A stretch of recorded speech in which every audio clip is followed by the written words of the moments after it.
Hello, everyone. Welcome to New Gen Politics. So, over the last couple days, there's been sort of an explosion in conflict between the two sides of the Republican Party at the moment, which is the far right and the more moderate right.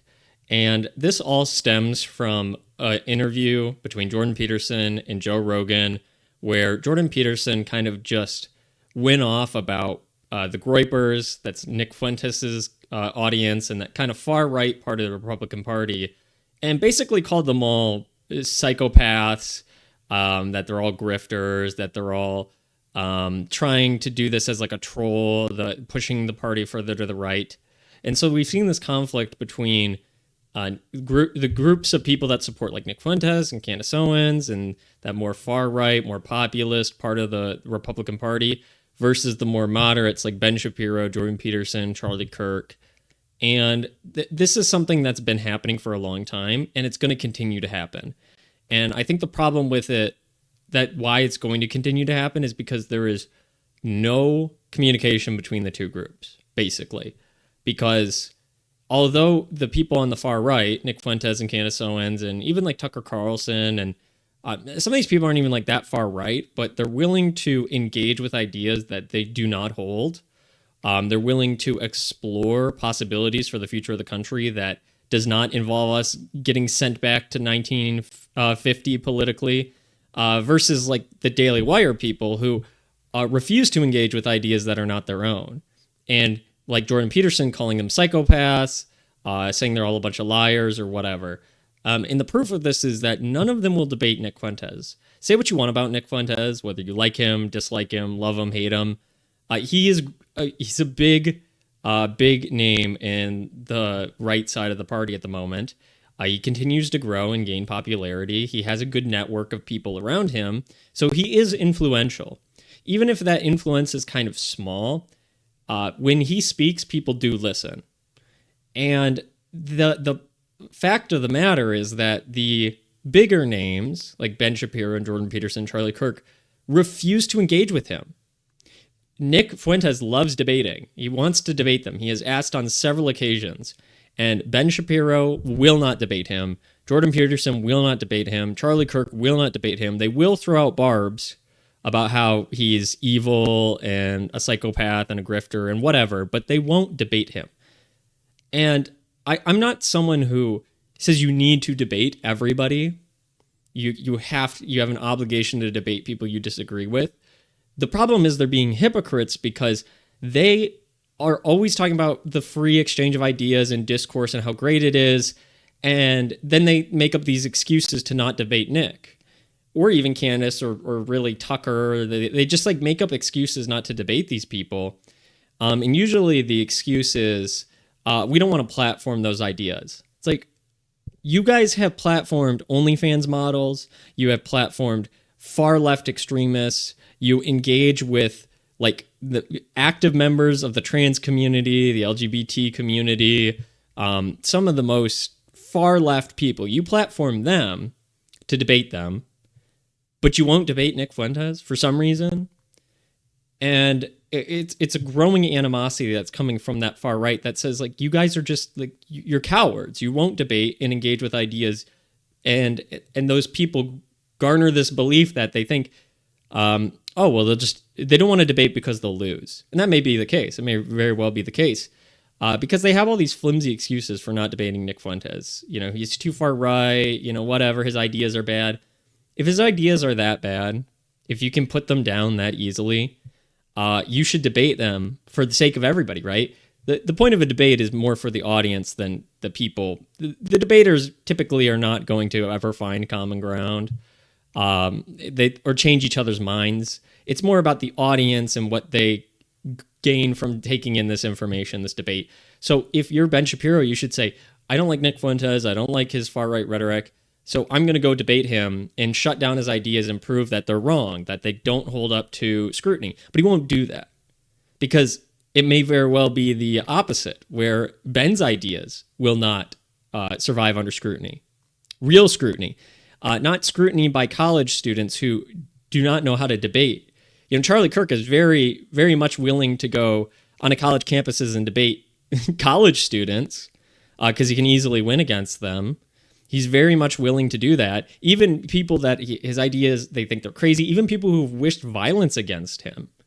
He's willing to engage with people who literally want violence against him on these college campuses, but he won't engage with the right. So this has sparked kind of an ongoing trend of kicking people out of the Republican Party. And as political movements move on, as they go ahead, people are left behind. They become stagnant in their ideas, they hold their ground, they don't want to conform to the direction the party's going, and you just kind of get left behind. And even just at like a basic level, when it comes to fame, you got like 5 or 10 years, basically. You have a shelf life. Ben Shapiro's at that 10-year mark, Jordan Peterson's kind of at that 10-year mark, Charlie Kirk's kind of at that 10-year mark, where you're just kind of out of touch. Like, your ideas are not the mainstream anymore. Yeah, Ben was great when he was dunking on liberals, but now when you're getting into like serious questions about the future of the country having to do with religion, what do we want someone who's a Christian president? Do we want our spokespeople to be Christian? Well, Ben Shapiro is not Christian. And a lot of these people connected to him are not Christian. So should we advocate for having, just because he has been an idol on the right, should he remain as a leading figure? Because fundamentally, his worldview is completely different from ours. That's a serious question. And so a lot of people on the right are saying, well, we're just going to leave them behind. And I think it's possible to keep keep yourself in the limelight if you are willing to engage. If you're willing to engage with a side, if you're willing to debate, if you don't just lock yourself in your tower and proceed to say the same things you've said for the last decade, but you're not open to accepting any new ideas. I'm not saying you have to change all your beliefs, but you should at least listen where people are coming from. Because you look at Jordan Peterson. I've seen so much hate against Jordan Peterson in the last couple of weeks, especially this week after this segment on Joe Rogan, and it's because he had a huge fan base. Everybody loved him. He was the idol. Even Nick Fuentes said this in one of his clips. Like, Jordan Peterson was the idol of young white men on the right. He told them what to do when they were at a point where they were miserable and they didn't know why. He gave them direction and meaning and purpose, and they started doing those things.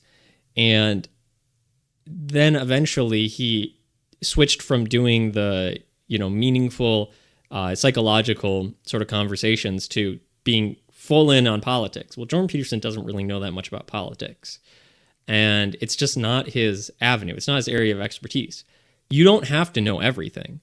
You can have a specific role to play in a movement, like helping young men, and even women too, because they apply, but specifically his audience was mainly young men, helping them, staying with them, helping them grow. That should be where he is. But then he went full in on the politics, and then he refused to listen to that audience. So he developed this like loyal fan base of millions of young men, and then all of a sudden they say, "We love you, Jordan, but you're saying things that we don't agree with. You're doing things we don't agree with. Please listen to our grievances." And he's saying no, and he's shutting them down, and he's calling them psychopaths. So that if you're in that position where even if you think you're right, you should say, these people who loved me and everything I had to say, and now they're hating everything I have to say. Maybe I'm the problem. You don't want to be like Skinner, say, oh, well, no, it's actually them who's wrong. And you can still be right. Maybe he is right. But he should at least engage and listen to their ideas and not just throw barbs at them. He should engage with them, engage with their leaders like Nick Fuentes. But he won't do it. And so he's going to die on this hill, it looks like, of maintaining his beliefs that like all these people are crazy or far right or whatever. And he's not really in touch with the way the culture is going. I think somebody who has done a little bit better out of these three of doing that, shifting their ideas, is Charlie Kirk, who's kind of like pulled back a little bit on the Israel thing and said like, well, we should treat them fairly and like not give them exorbitant amounts of money. He's kind of like, he wants to be in the party still. I think he sees the direction the party's going, and instead of digging your heels in and letting the movement move on without you, it's better to be in the herd and be able to pull at their shirts and say, well, let's slow down a little bit, because then he'll still have some respect. If you give them a point and then say, but that point is wrong. but you're right about this, but you're wrong about that. At least that's like better. At least Charlie Kirk's attempting to do that versus like Ben Shapiro is like, I won't engage with them because they're evil. It's like you have platformed way further extreme people, and it's just silly. It looks pathetic. So this is going to be an ongoing feud on the right. It's really sad to see like heroes fall, like Jordan Peterson fall from grace, but he's having every opportunity to not have that happen. He just has to listen. He just has to debate. And maybe all these people are wrong. You know, maybe he can change their minds, but he refuses to do it. He just is throwing barbs at them and shaming them. And as we know, like the shaming rhetoric has not worked for a long time. It will not work. Saying you're wrong because you're evil, it does not change anybody's opinions. That is not the way to have conversations with people. He knows it. Logically, he knows that, but for some reason, he just refuses to engage. Ben Shapiro refuses to engage, obviously, because his world is even more diametrically opposed. But Charlie Kirk, I think, is the one who's going to try to maintain. But then you have people like Matt Walsh and Michael Knowles, who have been pretty silent on this. There's been, rumors that they're going to leave the Daily Wire. Those are two guys who I think will continue to be in the movement because they'll move along with the movement.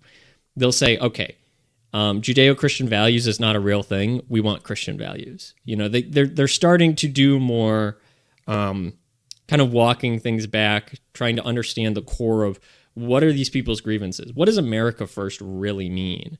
That's why people like Vivek got thrown out of the movement because America first to him meant America is an economic zone to bring in infinite Indians to undercut wages. That's like his idea of America first. And it's like, yeah, it helps the GDP, but how about Americans first? What benefits Americans? Those are conversations that are being had on the right. Even on the far right, there's still like a spectrum of people. They still disagree with each other. They have different ideas of where they want the country to go. But if you're not in the room to debate, you don't get to make the decision, right? There's this whole council of people making decisions on which way the culture of the country is going to go.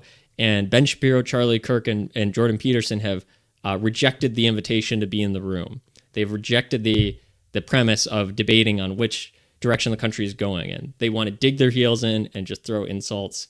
It's not going to work, and they're going to get left behind. That's my thoughts on this. If you made it all the way through the video, I appreciate it. If you like the content, like, share, subscribe. Let me know what you think down in the comments below, and thank you for watching.